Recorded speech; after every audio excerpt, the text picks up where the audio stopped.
16 বছর ওরা দেশ চালালো। একবার নির্বাচনের আগে 2018 সালে আমি তখন জেলখানে, আমারও ধরে নিয়ে গেছে। নির্বাচনের আগ দিয়ে 250 পুলিশ আমার বাড়ি ঘেরা করলো। বিশাল বড় সন্ত্রাসী তো, ধরে নিয়ে থানায় চলে গেছে। থানায় নিয়ে ওসির সামনে বসায় রাখছে। ওসি মহোদয় আমার দিকে তাকায়, আমি দেখি তার চোখ পানি টলমল করছে। আপনি কান্দেন কেন? হুজুর আমি আপনার খুব ভক্ত। তো ভক্তকে ধরছেন কেন? তো বলে হুজুর সাহেব খুব সমস্যা, ওপর থেকে খুব প্রেশার, কি করব? বাল বাচ্চা আছে, চাকরি বাঁচান তো ফরজ। বললাম ইমান বাঁচান তো নফল। মামলা একটা ছিল, আরো কিছু মামলা যোগ দিয়ে থানা গেলে তো অটোমেটিক মামলা প্লাস হয়। মেয়ে চালান দিয়ে দিল কোর্টে। জজ সাহেব আমার দেখে কয় জামিন না মঞ্জুর। জামিন কি না মঞ্জুর? ফরম্যাট তো এটা, এটা একটা ফরম্যাট। পাঠায় দিল, জেলখানায় ঢুকলাম। তো ঢোকার সঙ্গে সঙ্গে 85 বছরের এক বুড়া মানুষ আমার দেখে লম্বা খান সালাম দিয়ে বলে হুজুর আপনি জেলখানায় ঢুকছেন, খুব খুশি হলাম। তো বললাম যে আপনি খুশি হলেন, জেলখানায় ঢুকলে কেউ খুশি হয়? হুজুর মাহফিলে যাই, ওয়াজ শুনি, আপনার অনেক দূর থেকে শুনি, কাছে পাই না, মুসাফা হয় না। কি সুন্দর কাছে আসছেন, দোয়া করে আপনি জেলখানায় থাকেন। তো বললাম চাচা ঠিক আছে আমি নয় থাকলাম, তো আপনি বুড়া বয়সে নাতিপুতি থুয়ে এখানে কেন? বলে যে বাবা কি বলি, বোমা হামলা, বোমা হামলা। রসিক লোক তো, বোমা হামলা মানে আমি নাকি বুড়া বয়সে হাত দিয়ে নাকি বোমা মারছি? বলো তো বাবা, এই বুড়া বয়সে এই বুড়া হাত দিয়ে যদি বোমা মারতে চাই, বোমা কি জায়গায় পড়বে না আমার মাথায় পড়বে? এই তো ছিল ওদের কর্মকাণ্ড, এগুলি করেছে। নির্বাচনের আগ দিয়ে বলে ফেললো, প্রিয় দেশবাসী আমাকে যদি আপনারা আবার নির্বাচিত করেন, মদিনার সনদে দেশ চালান। কিসের সনদে? আচ্ছা দলটা কি ইসলামী দল? একটা নন ইসলামিক পার্টির নেত্রী বলতেছে মদিনার সনদে দেশ চালান। মানে এত বড় ডাহা, মিথ্যা কথা, মিথ্যা ওয়াদা আর কি হতে পারে বলে? এটা কি বিবেকবানদের কাজ? বিবেকবানরা এগুলো করে, এগুলো কথা বলে? আরেকজন প্রতিবন্ধী নেতা ছিল 16 বছর, নোয়াখালীর দিকে বাড়ি। মাইক পাইলি হুঁশ থাকতো না, যখন কোনো কথা না খুঁজে পায় শেষমেশে শুধু একটাই কথা, খেলা হবে, এটা দিয়ে শেষ। এগুলি করেছে ওরা। আমরা আর এগুলো দেখতে চাই না। আমরা ধোঁকাবাজি দেখতে চাই না। আমরা এই দৃশ্যের পুনরাবৃত্তি হোক, এগুলো আমরা চাই না। আমরা আগামীর দেশ দেখতে চাই হলো কোরআনের দেশ। আমরা আগামীর দেশ দেখতে চাই হচ্ছে ইসলামের দেশ। আমরা আগামীর দেশ দেখতে চাই হচ্ছে একমাত্র আল্লাহর আইন দিয়ে পরিচালিত হওয়া একটা সুন্দর সোনার বাংলাদেশ আমরা দেখতে চাই। দেখতে চান কারা কারা? হাত উঁচু করে দেখেন মুসলমান। এই পৃথিবীতে বান্দার দায়িত্ব হলো কার বিধান মেনে চলা, কার হুকুম মেনে চলা, আল্লাহর হুকুম মেনে চলা। এবং সৃষ্টির উদ্দেশ্যই একটা, সেটা হলো দাসত্ব কারো না করে একমাত্র আমার রবের দাসত্বকে নিশ্চিত করা, তার হুকুমকে, আহকামগুলোকে মেনে নেওয়া। মানব কেমনে? এই জন্য আল্লাহ রাব্বুল আলামিন প্রথম মানুষ যিনি ছিলেন আদম আলাইহিস সালাতু ওয়াস সালাম, আল্লাহ রাব্বুল আলামিন এই প্রথম মানুষের হাতেই আসমানি কিতাব দিয়েছেন। ওই যে আসমানি কিতাব দিয়ে আল্লাহ তাআলা নবী পয়গম্বরদের পাঠিয়ে দিলেন। সর্বশেষ নবুয়তের সিলসিলা যেখানে এসে শেষ হয়েছে, খাতামুন নবিয়্যিন জনাবে মুহাম্মদুর রাসূলুল্লাহ সাল্লাল্লাহু আলাইহি ওয়াসাল্লাম, তার কাছে এসে নবুয়তের সিলসিলা বন্ধ হয়ে গেছে এবং তার কাছেই সর্বশেষ এবং শ্রেষ্ঠ কিতাব আল কোরআন আল কারীম আল্লাহ পাক নাযিল করেছেন। আর কোন নবী পৃথিবীতে নতুন করে আসবে না। এই কিতাবই কিয়ামত পর্যন্ত থেকে যাবে। এর কোনো চেঞ্জ হবে না, এর কোনো পরিবর্তন হবে না, সংকোচন হবে না, সংযোজন হবে না। এর ভিতরে কেউ যে অতিরঞ্জিত কিছু করবে বলবে এমন সুযোগও নাই। সেই মহাগ্রন্থ আল্লাহ তাআলা ১৫০০ বছর আগে নাজিল করেছেন।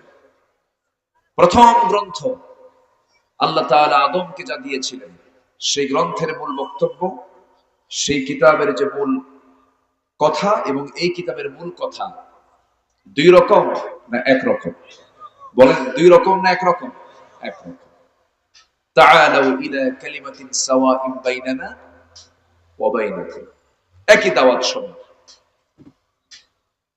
আল্লাহ তাআলা এই মহাগ্রন্থ যদি না দিতেন, আমরা আল্লাহকে চিনতাম না, পরকালকে বুঝতাম না, হালাল কোনটা হারাম কোনটা এটা আমাদের বোধগম্য হতো না।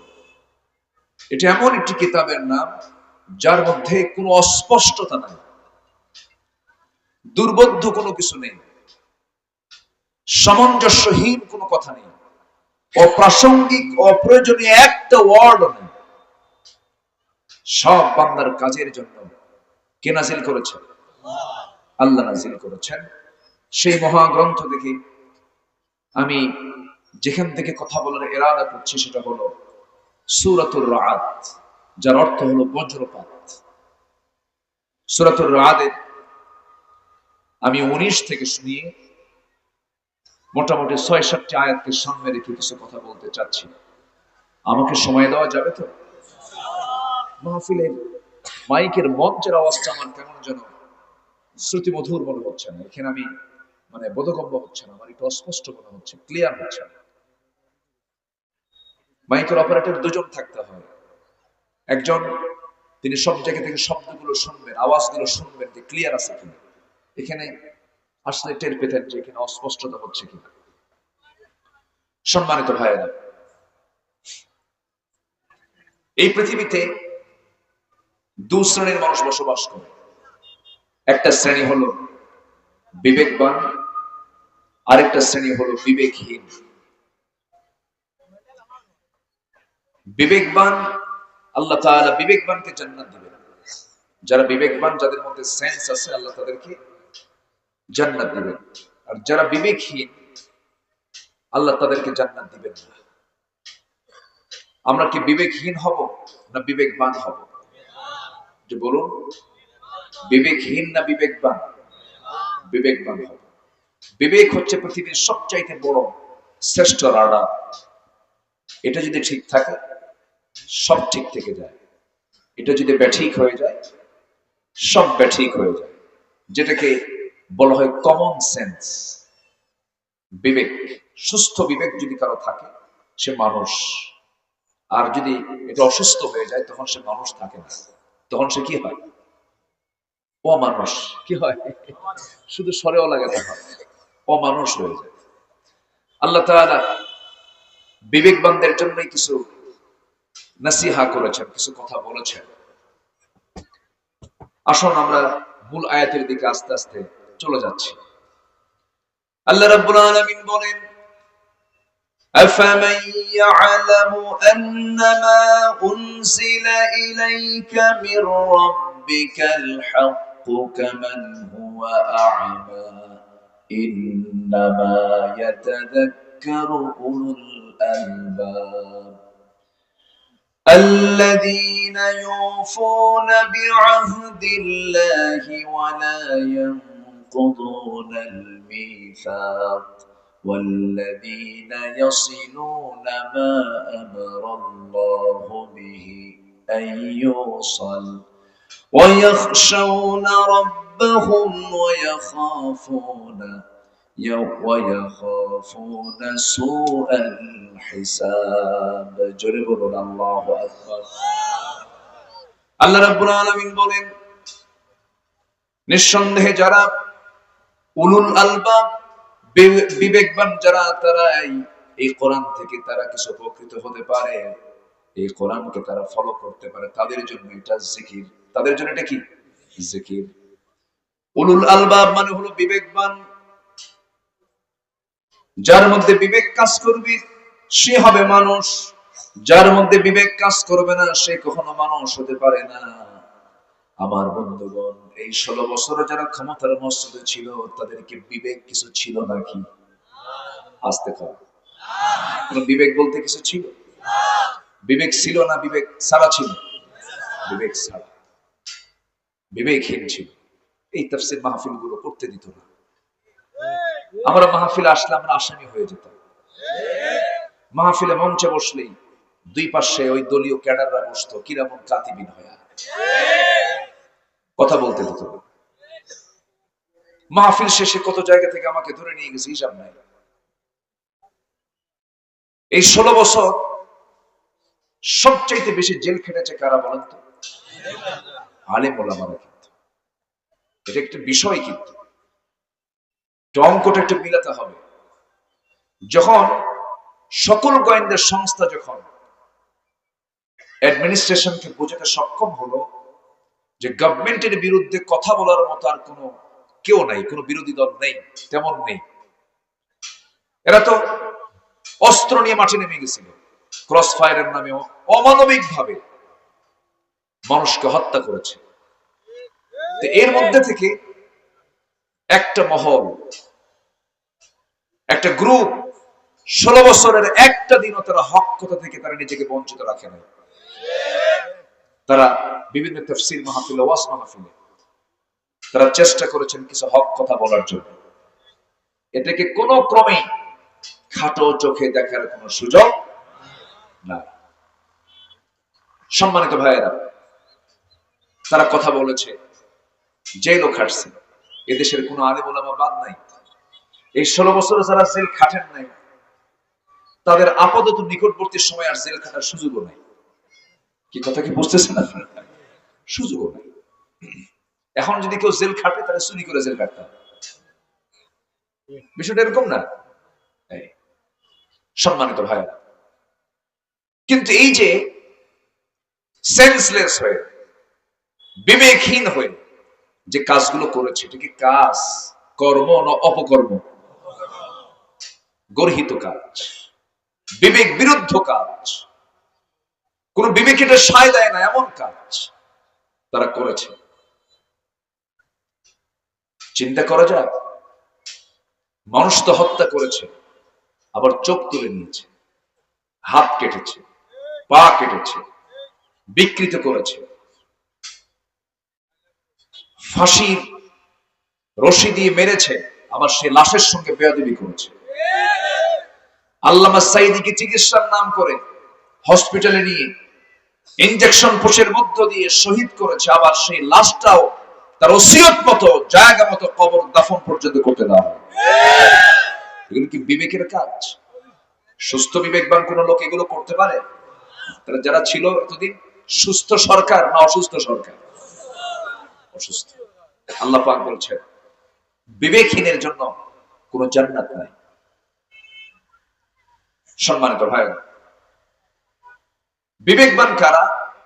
আল্লাহ তাআলা তাদের কিছু বৈশিষ্ট্য তুলে ধরেছেন। সেই বৈশিষ্ট্য যেন আল্লাহ পাক আমাদের মধ্যে উপস্থিত করে দেন। জোরে বলে আমিন, আরো জোরে আল্লাহুম্মা আমিন। আল্লাহ রাব্বুল আলামিন বলেন বিবেকবান কারা? আল্লাযীনা, আল্লাহ নিজেই বিবেকবানদের ব্যাখ্যাগুলো, তাদের চরিত্রগুলো, তাদের বৈশিষ্ট্যগুলো একটা একটা করে তুলে ধরেছেন।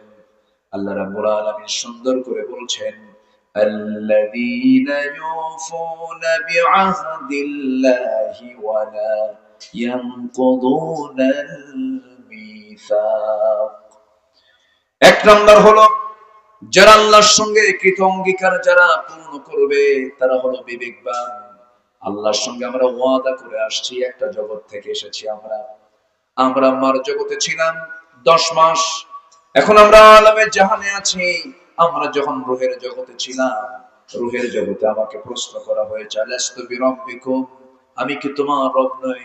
সেই সময় আমরা বলেছি ক্বালু বালা, হ্যাঁ তুমি আমার রব। যদি আমাদের এটা মনে নাই, কিন্তু মার পেটে 10 মাস ছিলাম এটাও তো মনে নাই। দুধ পান করেছে 2 বছর মার, এটাও তো মনে নাই। কিন্তু বিশ্বাস করে নিয়েছে যেমন মার পেটে থাকা যেমন সত্য, মার দুধ পান করা যেমন সত্য, তেমন রূহের জগতে আমাকে প্রশ্ন করেছেন তোমার রবকে, আমি কি তোমার রব নেই? সঙ্গে সঙ্গে আমি যে বলেছি হ্যাঁ তুমি আমার রব, এটাও মহাসত্য। এই যে আমি প্রমিস করে এসেছি, প্রতিজ্ঞা করে এসেছি, ওয়াদা করে এসেছি আল্লাহর কাছে, হ্যাঁ তুমি আমার রব। রব মানে কি?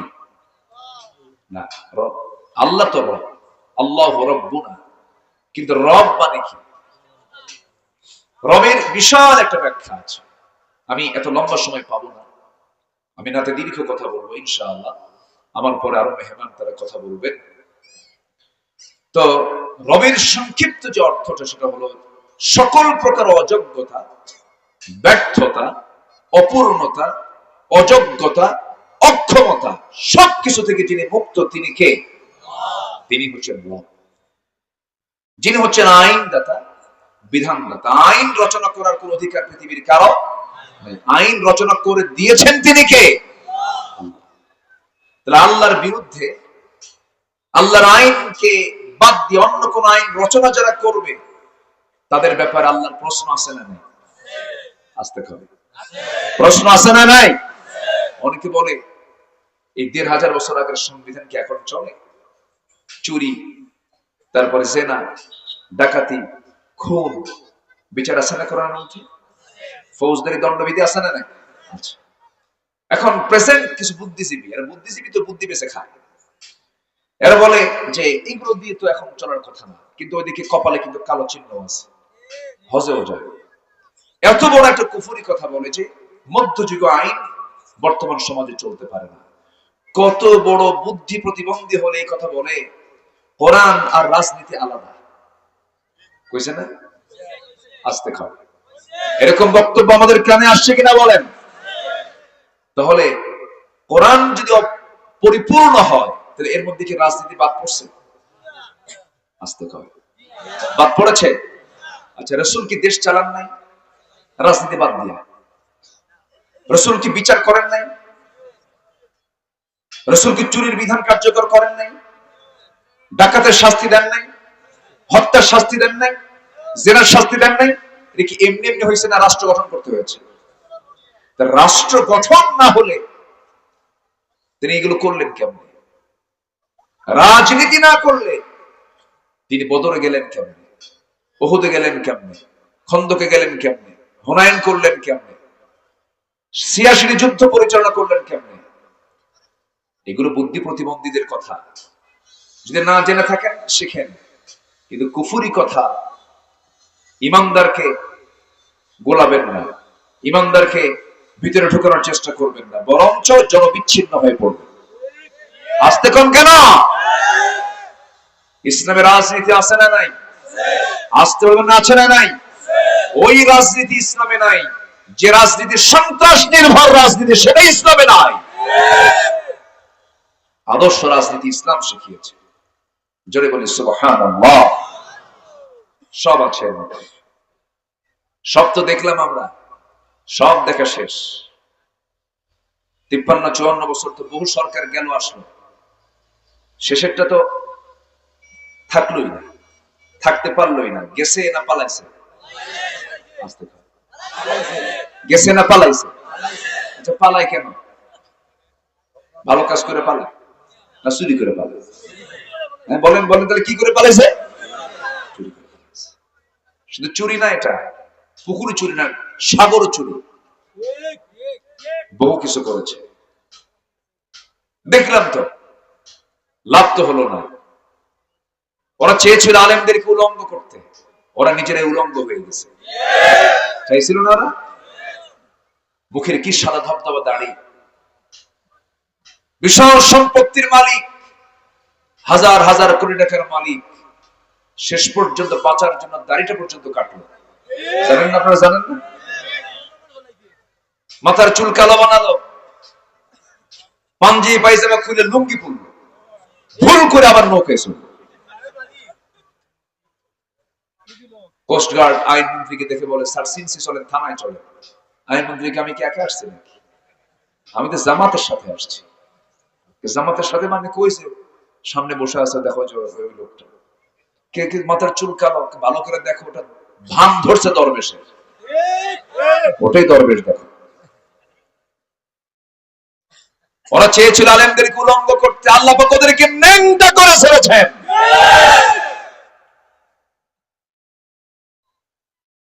আমরা আগামীতে দেখতে চাই, সব দেখা শেষ, আমরা একটু কোরআন দিয়ে দেখতে চাই। রাজি আছেন না ইনশাআল্লাহ? কি দুর্বল মনে হয় নাকি আমাদের? আমরা কি দুর্বল মনে করবো নিজেকে? কোরআন দিয়ে আমরা দেশ চালাবো, এতে এই কথা কি আমরা দুর্বল করে বলবো না, বুক উঁচু করে বলবো আমরা?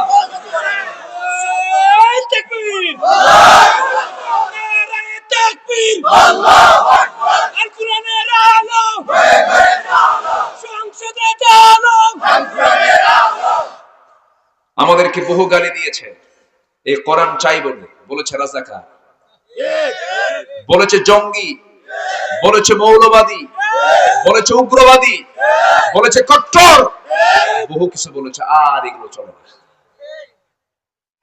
সব শেষ। এগুলো আর মানুষ গেলে না, খায় না মানুষ এগুলো।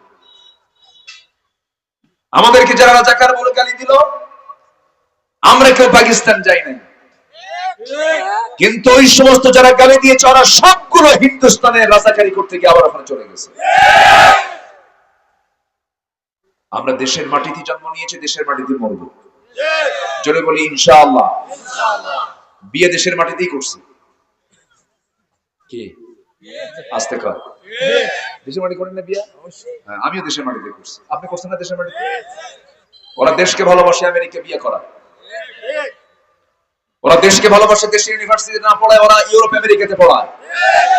সব জাতি বুঝে গেছে, এখন সব জাতি বুঝে গেছে দেশপ্রেম কে কতটুকু জাতির বুঝতে আর বাদ নাই। কষ্ট পাচ্ছেন নাকি আপনারা? এগুলো কথা কি বলার দরকার আছে না? বলার দরকার আছে না? ওরা এত কিছু করলো, আমরা বলতে পারবো না? হ্যাঁ, জোরে বলি ইনশাআল্লাহ। আমরা কি বিবেকহীন হব না বিবেকবান হব? বিবেকবান। যার বিবেক থাকবে সে কখনো অন্যায় করতে পারবে না, কখনো না, একটা চুল পরিমাণ অন্যায় সে করতে পারবে। উলুল আলবাব আমরা হব, উলুল আলবাব হব। আমার বন্ধুগণ, যার বিবেক থাকবে সে আমানতের খেয়ানত করবে না, যার বিবেক থাকবে সে কখনো ওয়াদা ভঙ্গ করবে না। 9টা গুণ যার মধ্যে থাকবে সে হলো বিবেকবান। আল্লাহ রাব্বুল আলামিন 1 নাম্বার বলছেন, যারা আমার সঙ্গে যে কৃত অঙ্গীকার সে করেছিল যা তারা পূরণ করবে। নাম্বার 2 হলো যারা দুনিয়ার দিন জিন্দেগিতে চলতে নিয়ে যারা ওয়াদা করেছে, ওয়াদা যারা ভঙ্গ করবে না, তারা হলো বিবেকবান। 16 বছর ওরা দেশ চালালো। একবার নির্বাচনের আগে 2018 সালে আমি তখন জেলখানায়, আমারও ধরে নিয়ে গেছে। নির্বাচনের আগ দিয়ে 250 পুলিশ আমার বাড়ি ঘেরা করল, বিশাল বড় সন্ত্রাসী তো, ধরে নিয়ে থানায় চলে গেছে। থানায় নিয়ে ওসির সামনে বসায় রাখছে। ওসি মহোদয় আমার দিকে তাকায়, আমি দেখি তার চোখ পানি টলমল করছে। আপনি কান্দেন কেন? হুজুর আমি আপনার খুব ভক্ত। তো ভক্তকে ধরছেন কেন? তো বলে হুজুর সাহেব খুব সমস্যা, ওপর থেকে খুব প্রেশার, কি করবো, বাল বাচ্চা আছে, চাকরি বাঁচান তো ফরজ। বললাম ইমান বাঁচান তো নফল। মামলা একটা ছিল, আরো কিছু মামলা যোগ দিয়ে থানা গেলে তো অটোমেটিক মামলা প্লাস হয়, নিয়ে চালান দিয়ে দিল কোর্টে। জজ সাহেব আমার দেখে কয় জামিন না মঞ্জুর। জামিন কি না মঞ্জুর? ফরম্যাট তো এটা, এটা একটা ফরম্যাট। পাঠায় দিল, জেলখানায় ঢুকলাম। তো ঢোকার সঙ্গে সঙ্গে 85 বছরের এক বুড়া মানুষ আমার দেখে লম্বা খান সালাম দিয়ে বলে, হুজুর আপনি জেলখানায় ঢুকছেন, খুব খুশি হলাম। তো বললাম যে আপনি খুশি হলেন, জেলখানায় ঢুকলে কেউ খুশি হয়? হুজুর মাহফিলে যাই, ওয়াজ শুনি, আপনার অনেক দূর থেকে শুনি, কাছে পাই না, মুসাফা হয় না, কি সুন্দর কাছে আসছেন, দোয়া করে আপনি জেলখানায় থাকেন। তো বললাম চাচা ঠিক আছে আমি নয় থাকলাম, তো আপনি বুড়া বয়সে নাতিপুতি থুয়ে এখানে কেন? বলে যে বাবা কি বলি, বোমা হামলা, বোমা হামলা। রসিক লোক তো, বোমা হামলা মানে আমি নাকি বুড়া বয়সে হাত দিয়ে নাকি বোমা মারছি। বলো তো বাবা, এই বুড়া বয়সে এই বুড়া হাত দিয়ে যদি বোমা মারতে চাই, বোমা কি জায়গায় পড়বে না আমার মাথায় পড়বে? এই তো ছিল ওদের কর্মকাণ্ড, এগুলি করেছে। নির্বাচনের আগ দিয়ে বলে ফেললো, প্রিয় দেশবাসী, আমাকে যদি আপনারা আবার নির্বাচিত করেন, মদিনার সনদে দেশ চালান। কিসের সনদে? আচ্ছা, দলটা কি ইসলামী দল? একটা নন ইসলামিক পার্টির নেত্রী বলতেছে মদিনার সনদে দেশ চালান। মানে এত বড় ডাহা, মিথ্যা কথা, মিথ্যা ওয়াদা আর কি হতে পারে বলে? এটা কি বিবেকবানদের কাজ? বিবেকবানরা এগুলো করে, এগুলো কথা বলে? আরেকজন প্রতিবন্ধী নেতা ছিল 16 বছর, নোয়াখালীর দিকে বাড়ি। মাইক পাইলি হুঁশ থাকতো না, যখন কোনো কথা না খুঁজে পায় শেষমেশ শুধু একটাই কথা, খেলা হবে, এটা দিয়ে শেষ। এগুলি করেছে ওরা। আমরা আর এগুলো দেখতে চাই না। আমরা ধোঁকাবাজি দেখতে চাই না। আমরা এই দৃশ্যের পুনরাবৃত্তি হোক, এগুলো আমরা চাই না। আমরা আগামীর দেশ দেখতে চাই হলো কোরআনের দেশ। আমরা আগামীর দেশ দেখতে চাই হচ্ছে ইসলামের দেশ। আমরা আগামীর দেশ দেখতে চাই হচ্ছে একমাত্র আল্লাহর আইন দিয়ে পরিচালিত হওয়া একটা সুন্দর সোনার বাংলাদেশ আমরা দেখতে চাই। দেখতে চান কারা কারা? হাত উঁচু করে দেখেন মুসলমান।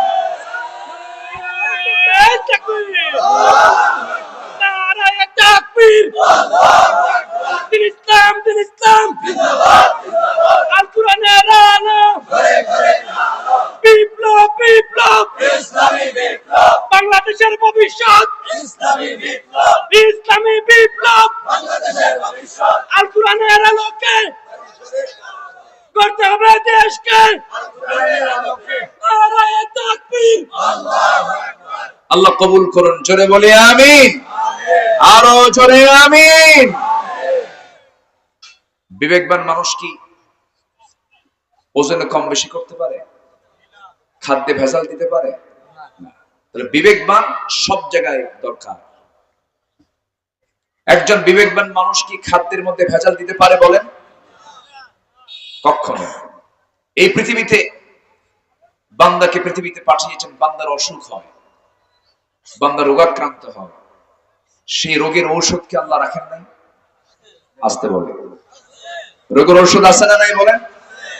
যত রোগ আছে তার ঔষধও রোগ দিয়েছেন যিনি, ওষুধও দিয়েছেন। দুনিয়াতে তার ওষুধও আছে। এই যে বলে যার হয়েছে ক্যান্সার নাই কোনো অ্যান্সার, এটা শিরকের কথা, বাজে কথা। এটা কে বলেছে অ্যান্সার নাই? অ্যান্সার আছে কার কাছে? আসতে বলবেন না, কার কাছে? যার হয়েছে ক্যান্সার, কে নাই কোনো অ্যান্সার, এই কথা কি বলা যাবে? অ্যান্সার কার কাছে আছে বলেন তো? আল্লাহর কাছে আছে। এমন কোন রোগ নাই যে রোগের ঔষধ নাই। আল্লাহ তাআলা এমন কিছু ঔষধ বানিয়ে রেখেছেন, সেই ঔষধগুলো বান্দা নষ্ট করে ফেলে। গত পরশুদিন আমার মাহফিল ছিল সুন্দরবন, নাম শুনছেন তো? খুলনা মাহফিল ছিল, আসলেই সুন্দর, অনেক সুন্দর, অসংখ্য গাছগাছালি, এবং সেই গাছকে পাহারা দেওয়ার জন্য, ওসমান খেকোদের মোকাবেলা করার জন্য সেখানে আল্লাহ পাক রয়্যাল বেঙ্গল টাইগার রেখেছেন, এগুলোকে পাহারা দেওয়ার জন্য। জোরে কোন সুবহানাল্লাহ।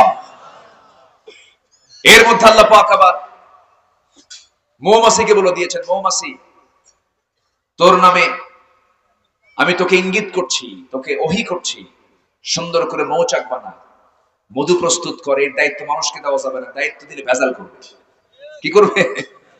ভেজাল করবে। সুন্দর করে মধুর দায়িত্ব দিলেন কোন প্রাণীকে বলেন তো?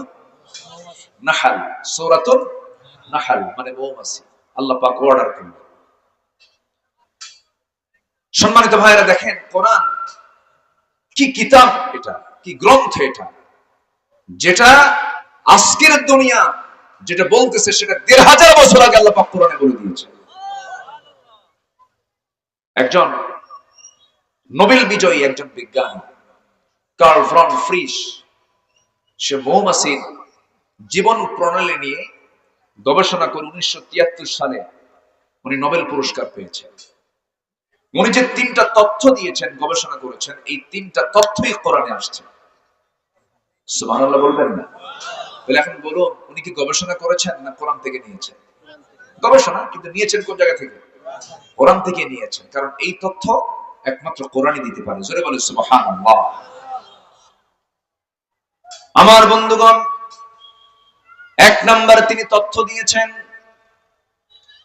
মৌচাক, যেখানে মধু থাকে, এই মৌচাকের ডিপার্টমেন্ট, ওই বিজ্ঞানী বলছেন এটা কোনো পুরুষ মৌমাছি নয়, সম্পূর্ণ মহিলা মৌমাছি, রানী মৌমাছি, women bee, female worker bee গুলাই কাজ করে। অথচ আল্লাহ রাব্বুল আলামিন আজ থেকে ১৫০০ বছর আগে সুন্দর করে জানিয়ে দিচ্ছেন, ওয়া আওহা রাব্বুকা ইলান নাহলি আন ইত্তাখিযি মিনাল জিবালি বুয়ুতা ওয়া মিনাশ শাজারি ওয়া মিম্মা ইয়ারিশুন। জোরে বলুন আল্লাহু আকবার। এখানে যারা আলেম ওলামা আছেন, আনিত্তাখিযি শব্দটা কিন্তু মুযাক্কার নয়, মুয়ান্নাস। আনিত্তাখিযি মিনাল জিবালি বুয়ুতা, হে রানী মৌমাছি, তুমি গাছের ডালে, পাহাড়ের পাদদেশে, বিভিন্ন জায়গায় তুমি সুন্দর করে বাসা বানাও, মৌচাক বানাও, আর মধু সংগ্রহ করো। আমার ভাইয়েরা, এরপর আল্লাহ রাব্বুল আলামিন আরেকটা তথ্য দিয়েছেন, যে তথ্য ওই নোবেল বিজয়ী বিজ্ঞানী বললেন। তিনি বলছেন, যখন একটা কর্মী মৌমাছি নতুন ফুলের বাগান বা উদ্যান খুঁজে পায়, তখন স্বর্ণ মৌমাছিদের সঠিক পথের দিক নির্দেশনা দেয়। কার্ল ভ্রন এই নাচের নাম দিয়েছেন ওয়াগাল ড্যান্স, যা বিশ্বব্যাপী সাড়া ফেলে। অথচ এই তথ্য কোরআনের কাছে অনেক পুরাতন। ১৫০০ বছর আগে এই তথ্য আল্লাহ রাব্বুল আলামিন কোরআনে বলে দিয়েছেন। সুম্মা কুলি মিন কুল্লি সামারাতি ফাসলুকি সুবুলা রাব্বিকি যুলুলা। জোরে বলি আল্লাহু আকবার। নাম্বার ৩ হলো, এই মৌমাছির ব্যাপারে বিজ্ঞানীরা নিখুঁত করে প্রমাণ করছেন, আসলে মধু বের হয় মৌমাছির পেট থেকে। মৌমাছির পেট থেকে মধু বের হয়। আল্লাহ রাব্বুল আলামিন এই তথ্য ১৫০০ বছর আগে ঠিক একই ভাবে বলছেন। যারা আরবি বুঝেন, যারা কোরআনের অর্থ যারা বুঝেন, আয়াত বলার সঙ্গে সঙ্গে ক্লিয়ার হয়ে যাবে। ইয়াখরুজু মিন বুতুনিহা শারাবুম মুখতালিফুন আলওয়ানুহু ফীহি শিফাউন লিন-নাসি ইন্না ফী যালিকা লাআয়াতান লিকাওমিন ইয়াতাফাক্কারুন। জোরে বলুন আল্লাহু আকবার। ইয়াখরুজু মিন বুতুনিহা, ঠিক আছে না?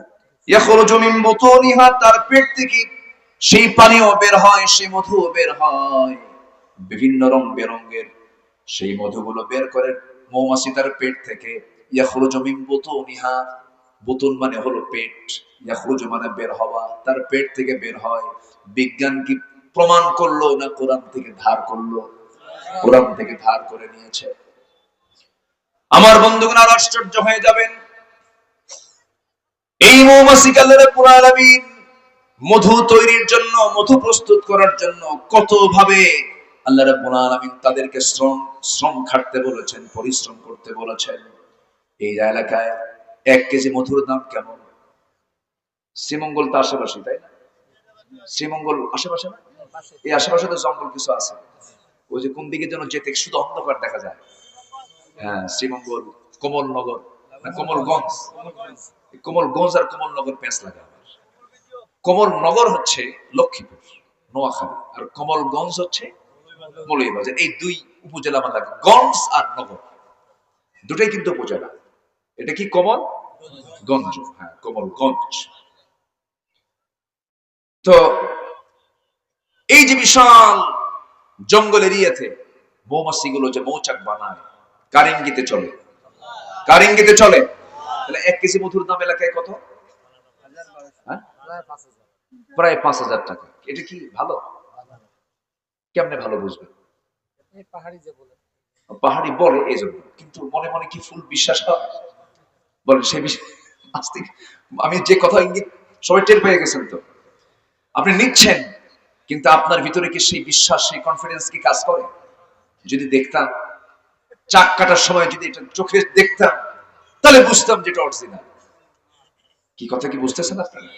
আচ্ছা, ১ পাউন্ড মধু 1 পাউন্ড মধু তৈরিতে, মধু বানাতে 550 মৌমাছিকে 20 লাখ ফুলে ভ্রমণ করতে হয়।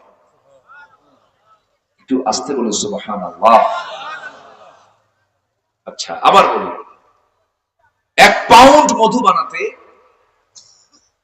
550 মৌমাছিকে 20 লাখ ফুলে ভ্রমণ করতে হয়। বলেন তো, এই দায়িত্ব মানুষকে দেওয়া হলে কোনোদিন কি হতো? আসতে পারে না, হতো? তো আল্লাহর আয়াত কি সত্য না মিথ্যা? আল্লাহ যে বলছেন ফিহি শিফাউল লিন্নাস, ওই মধুর মধ্যে রেখে দিয়েছি মরা ছাড়া সব রোগের ওষুধ। জোরে বলি সুবহানাল্লাহ। তাহলে ক্যান্সারের অ্যানসার আছে না?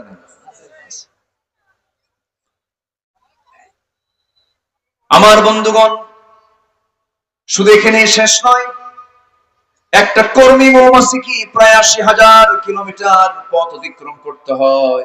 অন্য একটা গবেষণা এসেছে প্রায় 14,50,000 কিলোমিটার পথ পাড়ি দিলেই মৌমাছির দ্বারা 550 মৌমাছির দ্বারা 1 পাউন্ড মাত্র মধু তৈরি হয়। এখন বলো, 1 কেজি মধুর দাম কি 5,000 টাকা কি হয় নাকি? হ্যাঁ, আরো তো বেশি হওয়ার কথা। কেউ দাম দিতে পারবে? কত কোটি কোটি টাকা দাম দিতে পারবে কেউ? পারবে। কার্পেট থেকে বের হয়। বলেন বলেন বলেন বলেন, তো মানুষ কি দাম দিয়ে নিতে পারবে? এটা কোন মূল্য দিয়ে এটা আপনি নিতে পারবেন না। কি প্রসেসিং আল্লাহ পাক করছে। আমার বন্ধুগণ, 14,50,000 কিলোমিটার পথ পাড়ি দিলে পরে 1 পাউন্ড মধু 1 পাউন্ড মধু বানানো হয়ে যায়। যে 14,50,000 কিলোমিটার পথ পাড়ি দেওয়ার জন্য গোটা পৃথিবীকে 3 বার ঘুরে আসা যাবে। জোরে বলি সুবহানাল্লাহ। এই যে টনকে টন মধু সুন্দরবন থেকে আসে, মনকে মন মধু যে বানানো হয়, এই মধুর মধ্যে ভেজাল যে দেয়, তার কি ফাঁসি 1 বার দরকার না 10 বার দরকার? ঠিক আছে না? এটা কি কম বড় অপরাধ বলেন? আল্লাহ তৈরি করা ফার্মাসিউটিক্যাল কোম্পানি না, এটা আনলিমিটেড। সেই জায়গা থেকে মধু আসা, তুমি সেটাকে ভেজাল করো? বিবেকবান না বিবেকহীন? বলেন, বিবেকবান না বিবেকহীন? বিবেকহীনের কাজ এগুলো। আমার বন্ধুগণ, আবার এই মৌমাছির ভিতরে, এই মৌচাকের মধ্যে অনেক সময় তাপমাত্রা বেড়ে যায়। সাধারণ তাপমাত্রা মধুগুলো ঠিক থাকবে হলো, সেখানকার নরমাল তাপমাত্রা হলো 35 ডিগ্রি সেলসিয়াস তাপমাত্রা। এটা স্বাভাবিক। ধরুন এখন আমরা এখানে বসে আছি, এখানে তাপমাত্রা 20 থেকে 25 এর মধ্যে আপ ডাউন করছে, কিন্তু একটা চাকের মধ্যে তারা নরমাল তাপমাত্রা থাকতে হবে হলো 35 ডিগ্রি সেলসিয়াস। ধরেন সেখানে 30 ডিগ্রিতে নেমে আসলো, মধু যেন নষ্ট না হয়, মধুর কার্যকারিতা যেন কখনো নষ্ট না হয়, সেজন্য করে কি সকল মৌমাছিগুলো একসঙ্গে জড়ো হয়ে তারা দুই পাশের যে পাখাটা আছে, পাখার দিয়ে একটা ঝাপটান মারে। ঝাপটান মারার সঙ্গে সঙ্গে 30 ডিগ্রি 35 ডিগ্রি হয়ে যায়। সুবহানাল্লাহ বলবেন না? আবার যদি 40 ডিগ্রি হয়ে যায় তাপমাত্রা, এটাকে কমানোর জন্য ওই পাখাটা আবার উল্টা করে ঝাপটান মারে, বাইরে থেকে ভেতর থেকে বাতাসগুলো বাইরে বের করে আবার এটাকে স্বাভাবিক করে ফেলে, যেন বান্দার এই ওষুধের মধ্যে যেন কোনো প্রকার ক্ষয়ক্ষতি না হয়। জোরে বলি সুবহানাল্লাহ। কার্যকারিতা যেন নষ্ট না হয়।